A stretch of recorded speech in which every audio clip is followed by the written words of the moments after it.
번째 주일입니다. 저는 올해 우리 교회의 표가 그래도 교회가 소망이다. 이 표를 생각하면서 그러면 소망이 되는데 그 소망의 중심이 누가 계셨습니까? 예수님이 계십니다. 그 예수님을 통해서 이루어지는 역사들에 대해서 눈을 들게 되었는데 예수님 만난 사람들마다 놀라운 기적의 역사가 이루어졌습니다.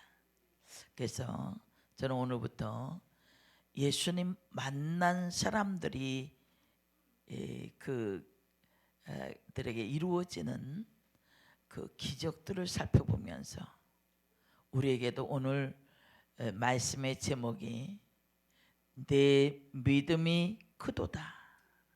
내 소원대로 되리라. 소원대로 되려면 어떤 게 있어야 됩니까? 내 믿음대로, 내 믿음이 크다 그랬어요. 내 믿음이 커야 내 소원대로 되리라. 오늘 이 말씀의 주인공들이 되시길 바랍니다. 그래서 예수님이 이루시는 그 기적의 주인공들이 다 되시기를 주님의 이름으로 축복합니다. 오늘 말씀은 마태복음 15장 21절부터 28절입니다. 같이 한번 읽겠습니다. 예수께서 거기서 나가사 두로와 시돈 지방으로 들어가시니 예수님께서 이 두로와 시돈 이방 지역을 자주 가시지 않았습니다. 근데 저는 성경을 읽을 때마다 깜짝깜짝 놀라는 것은 무엇이냐 하면 이스라엘 백성들도 자신들이 구원받은 걸 특별한 선택된 백성이라는 것을 알면서도 예수님이 영접지 않았습니다. 오히려 배척했습니다. 그런데 그 이방 땅에 어쩌다 가셨는데 그곳에서 기적을 체험한 한 여인이 있었다는 겁니다. 22절에 그 여인이 나옵니다. 22절입니다.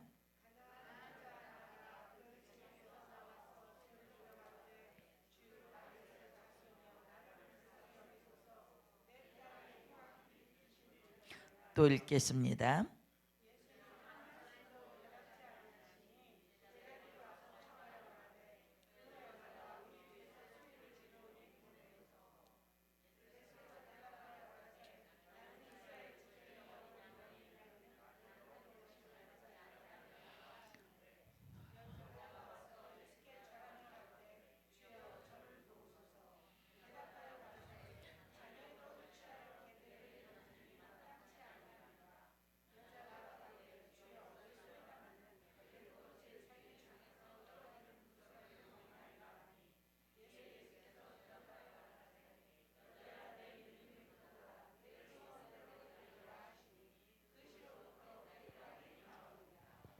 아멘. 예수님을 만난 사람들 중에 크다고 믿음을 인정받았던 사람들은 한결같이 기적의 주인공이 되었습니다. 믿음은 여러 가지 구분이 됩니다.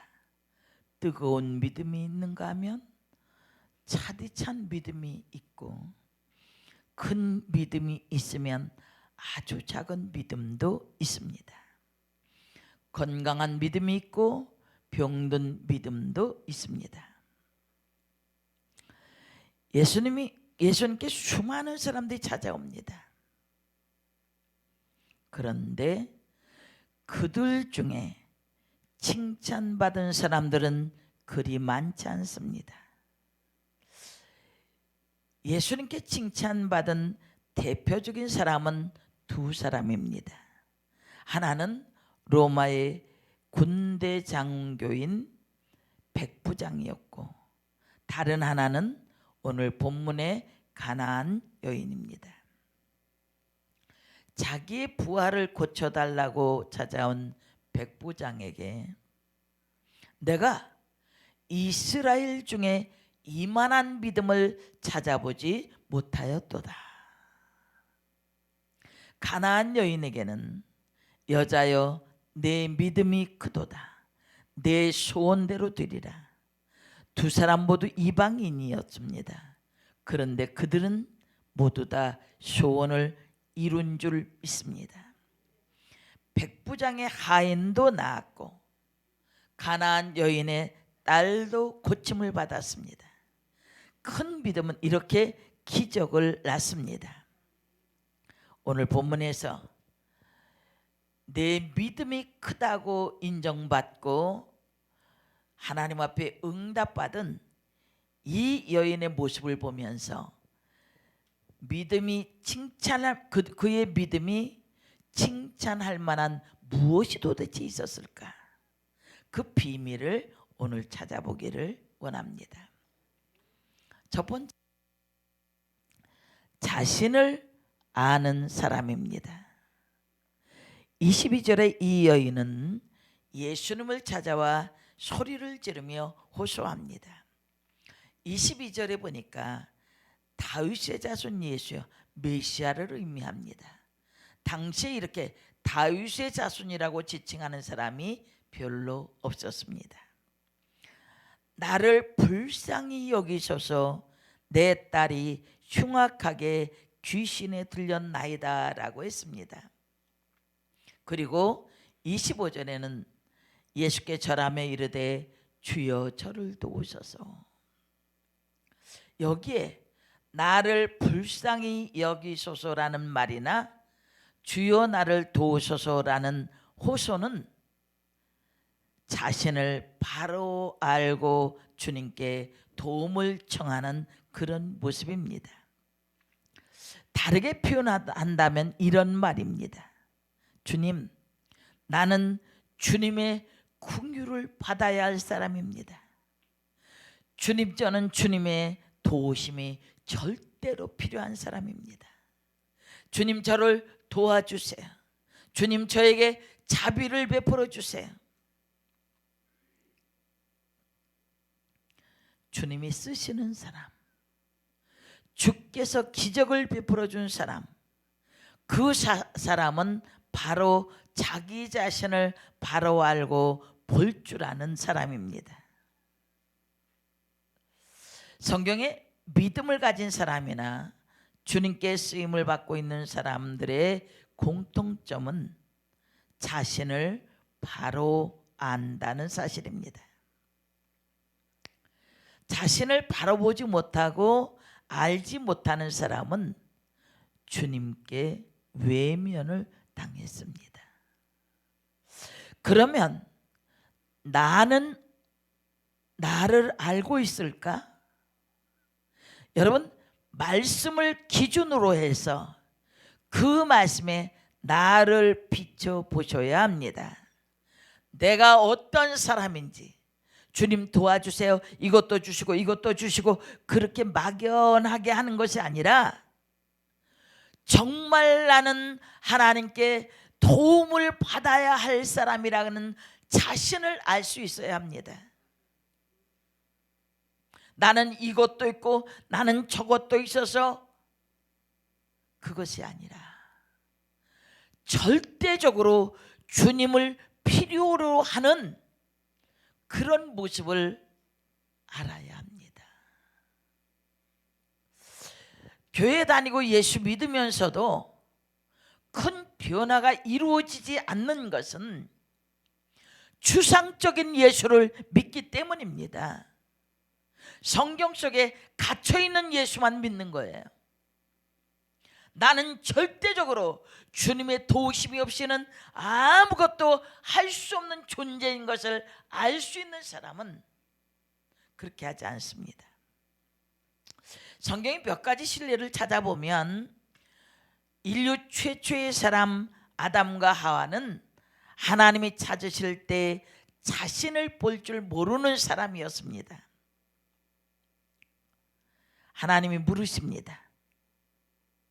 그런데 자기는 죄 지을 의도가 없었다는 거예요. 어떻게 말하냐면 하나님이 주셔서 나와 함께 하신 여자, 그가 나무 열매를 주므로 내가 먹었다는 겁니다. 정말 남자답지 못한 그런 변명이에요. 이때 어떤 변명, 어떤 말이 옳은 말입니까? 어떻게 해야 됩니까?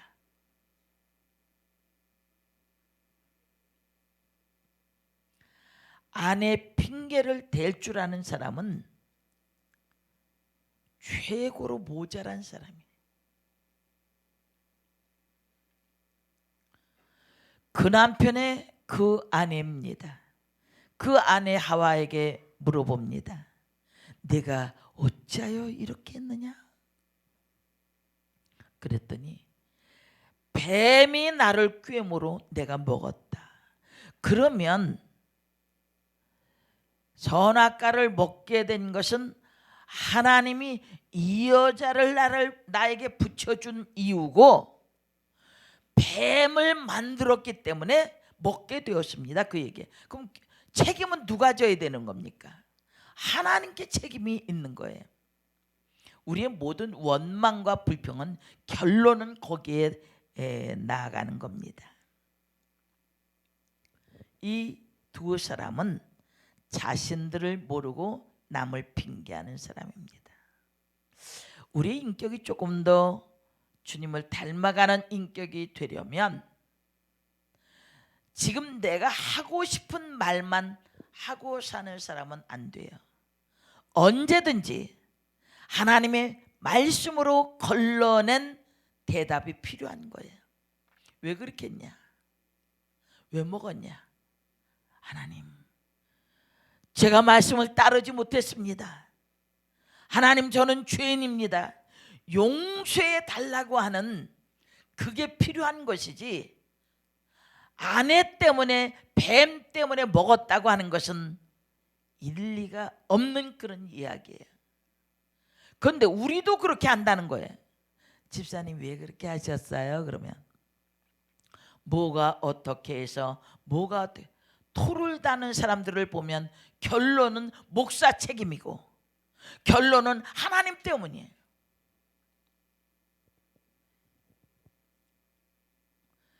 가정에도 교회에도 이 사회에도 누군가는 자신을 바로 알고 책임지는 사람이 있어야 된다는 거예요. 베드로도 보면, 예수님의 제자들을 보면 예수님을 만나서 변화되지 못했을 때에는 거칠고 직선적이고 어부성제를 그대로 가지고 있었습니다. 그러나 주님을 만나고 변화된 후에 어떻습니까? 주여 나를 떠나소서, 나는 죄인이로소이다. 주님을 만났을 때 그 앞에서 할 수 있는 것은 주여 나를 떠나소서, 나는 죄인이라는 거예요. 자신을 모르는 사람은 기고만장합니다. 교만하고 자기의 잘난 멋으로 살아갑니다. 주님은 기뻐하시지 않습니다. 평생 교회 다니고 예수 믿어도 자신이 누구인지를 모르는 사람은 배려할 수도 없고 사랑할 수도 없습니다. 예수님은 처음부터 끝까지가 희생을 우리에게 가르쳐 주셨습니다. 올해 우리의 목표는 나를 위해 사는 것이 아니라 다른 사람을 위해서 살아야 합니다.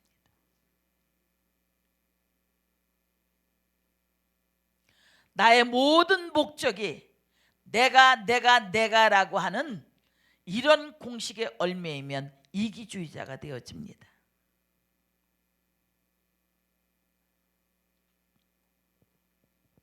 전 빌 게이츠가 했던 이야기가 생각이 납니다. 돈을 왜 법니까? 남을 위해 돈을 법니다 그랬어요.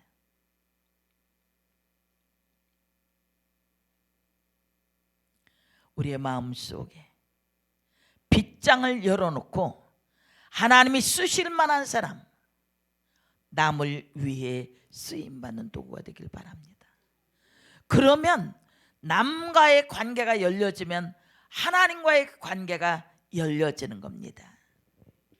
두 번째는 주님이 내 믿음이 크도다, 내 소원대로 되리라 라고 하는 이 주님의 음성을 듣고 기적의 주인공이 되기 위해서는 장애물을 뛰어넘어야 합니다. 그런데 주님이 이 여인의 간청에 세 가지로 반응을 하셨습니다. 첫 번째는 냉담입니다. 아무리 소리 질러도 반응을 하지 않습니다. 여러분, 기도할 때 아무런 반응이 오지 않을 때 낙담하게 되어집니다. 그러나 이 여인은 애타게 소리를 지르고 호소합니다. 23절에 보니까 예수는 한 말씀도 대답지 않으셨다 그랬습니다. 제자들이 예수님께 간청을 합니다. 그 여자가 우리 뒤에서 소리를 지르니 보내소서. 이것을 원문 그대로 해석을 하면 그 여자를 보내소서. 왜냐하면 그가 우리 뒤에서 계속해서 울부짖기 때문입니다. 소리를 몇 번 지르는 것이 아니라 따라오면서 계속 울부짖습니다. 예수님의 대답은 나는 이스라엘 집에 잃어버린 양 외에는 보내심을 받지 아니하였노라. 제자들은 예수님께서 귀찮아서라도 그 여인의 요청을 들어줄 것을 기대했는데 예상치 못한 대답을 했습니다.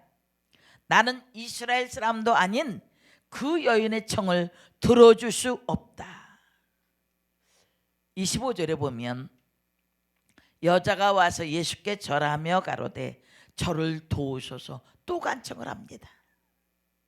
냉담해도 또 간청을 합니다.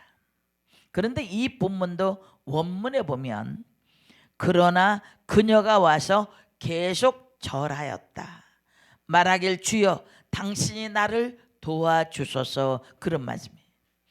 예수님의 단호한 거절에도 굴하지 않고 예수님께 가까이 와서 절하면서 간청을 하는 겁니다.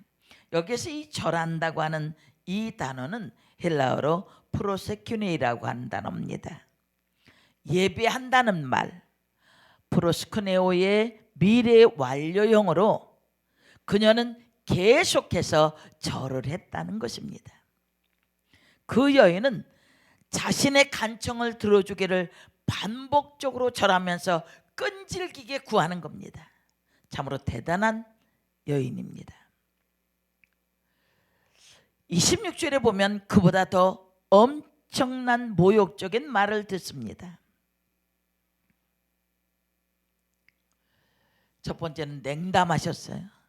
두 번째는 너와 나는 아무런 상관이 없다는 거고, 세 번째는 자녀의 떡을 취하여 개들에게 던짐이 마땅하지 아니하니라. 정말 면전에서 이런 말은 할 수 없습니다. 본문에서는 마땅하지 않다고 했지만 헬라어 원문에는 자녀들의 떡을 취하여 개들에게 주는 것은 유익하지 않다. 무슨 말이냐면 낭비요 쓸데없는 짓이라는 겁니다. 여러분, 이런 말을 기도하고 하나님께 나왔는데 이런 말을 들으면 어떻겠습니까? 주님을 찾아갔는데 사람 취급도 하지 않고 개 취급을 당하면 그래도 할렐루야 하나님 감사합니다 이렇게 할 수 있겠습니까? 우리 어떤 일이 있을 때 조금만 감정을 건드려도 성질이 올라옵니다. 평소에는 그렇게 선한 것 같은데 성질이 올라오면 그때는 가룟 유다의 헐고를 하고 있는 겁니다. 그런데 그 개같이 취급하는 그 주님 앞에서 그 여인이 뭐라고 얘기합니까? 27절에 여자가 가로되 주여 올소이다만, 주님이 하시는 말이 다 맞습니다. 개들도 제 주인의 상에서 떨어지는 부스러기를 먹나이다. 참으로 대단한 고백입니다. 이 고백은 주님 아니면 아무것도 되지 않는다는 그런 신실한 믿음이 있었다는 겁니다. 자기 딸을 낳게 하는 일에는 자기에게 어떤 수모나 어려움도 문제가 되지 않습니다. 유대인들이 이방인들을 빗대어 말할 때 개라는 말을 사용하는데 이 말은 별로 좋은 뜻은 아닙니다. 이 구약성경 사무엘상 24장 14절이나 열왕기하 8장 13절에 보면 자신을 개로 인정하는 것은 가장 겸손한 행위로 여겼습니다. 사람들이 자기를 극도로 비하하여 말할 때 죽은 개 같은 자다, 또 개 같은 나라고 표현을 합니다. 그리고 개들도 제 주인의 상에서 떨어지는 부스러기를 먹나이다. 주님, 제게 부스러기 은혜라도 달라는 거예요. 응? 이 여인의 이 고백은요, 불순물이 없는 아주 고운 가루와 같은 그런 믿음입니다. 응어리나 덩어리도 없습니다. 고운 가루와 같은 그런 마음이죠. 그렇게 수모를 당하고도 불평하지 않습니다. 얼굴을 보면서 개의 비교를 합니다. 주님, 개라도 좋습니다. 부스러기 은혜라도 주시옵소서. 여러분, 올 한 해 우리가 넘어야 할 장애물들입니다. 때로는 냉담하고 때로는 너와 관계가 없다는 그런 인정을 받고 개와 같은 존재로 인정을 받는다 할지라도 주님이 주신 말씀을 붙들고 끝까지 가야 합니다. 그 장애물들을 넘어설 때 하나님은 또 다른 축복의 문을 열어주십니다. 이스라엘 백성들에게 홍해가 왜 있었습니까? 요단강이 왜 있었습니까? 그러한 것들을 하나님의 말씀에 근거해서 마른 땅을 건널 수 있었던 것입니다. 한 해 동안 장애물을 잘 뛰어넘으시길 바랍니다. 마지막 세 번째 보면 내 믿음이 크도다, 내 믿음대로 되리라. 얼마나 귀한 모습입니까? 오늘 주님이 오셔서 내 믿음이 크도다, 내 소원대로 되리라. 아멘입니다. 근데 그 뒤에 보니까 28절 마지막에 보니까 그 시로 그 즉시 그렇게 고통하던 딸이 나음을 입었다는 겁니다. 그 딸이 거기에 있었던 것도 아니에요. 그 여인의 큰 믿음을 통해서 하나님의 능력이 그대로 열려졌다는 거예요. 여러분, 이 크다고 하는 이 단어는 메갈레라고 하는 헬라어입니다. 아주 크고 많다. 보통 크다고 할 때 메가라는 단어를 씁니다. 그래서 대형교회를 메가처치라고 하기도 하죠. 소리를 확산시키는 기계를 메가폰이라고 하고도, 또 아주 큰 것을 메가톤급이라고 하는 겁니다. 여기에는 또 한 가지 뜻이 있습니다. 아주 탁월한, 높이 평가할 만한. 주님은 이 여인의 믿음을 메가톤급으로 인정을 한 것입니다. 대단한 칭찬이죠. 저는 올해 이 인정을 받아야 되겠습니다. 우리 교회가, 우리 성도들이 이러한 인정을 받아서 주님의 기적을 체험할 수 있는 한 사람 한 사람이 되길 바랍니다. 가정들이 되시길 축복합니다. 또 사업장들이, 직장들이 번성해져서 하나님의 역사를 이룰 수 있기를 원합니다. 근데 그 가나안 여인이나 이제 우리가 다음에 또 살펴볼 이 로마 군대의 백부장, 그 신하가 죽게 되었을 때 고쳐달라고 그러지 않습니까? 그랬더니 예수님이 내가 가서 고쳐주겠다 그랬어요. 그랬더니 주님, 저는 주님이 내 집에 오심을 감당하지 못하겠습니다. 그때 주님이 내가 이스라엘 중에 이만한 믿음을 만나보지 못했다, 칭찬을 받았죠. 그런데 이 백부장이나 이 가나안 여인이야말로 칭찬받을 만한 큰 믿음이 있었고, 이 두 사건에서 세 가지 공통점을 찾아볼 수 있습니다. 첫째는 두 사람 모두가 이스라엘 백성이 아닌 이방인이었습니다. 둘째는 두 사람 모두 자신의 큰 믿음을 칭찬받았습니다. 셋째는 두 사람 모두 경우에 병자가 현장에 없었지만 오직 말씀으로 고치셨다는 것입니다. 우리는 이 사실을 매우 중요하게 여겨야 합니다. 올해 많은 소원들을 가지고 올해는 뭔가 새롭게 될 것이라는 기대를 가지고 출발합니다.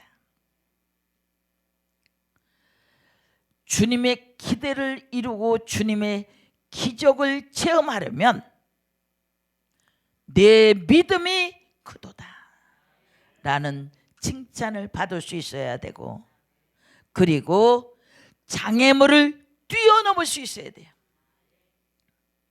우리 앞에 분명히 올해 꽃길이 있는 것이 아닙니다.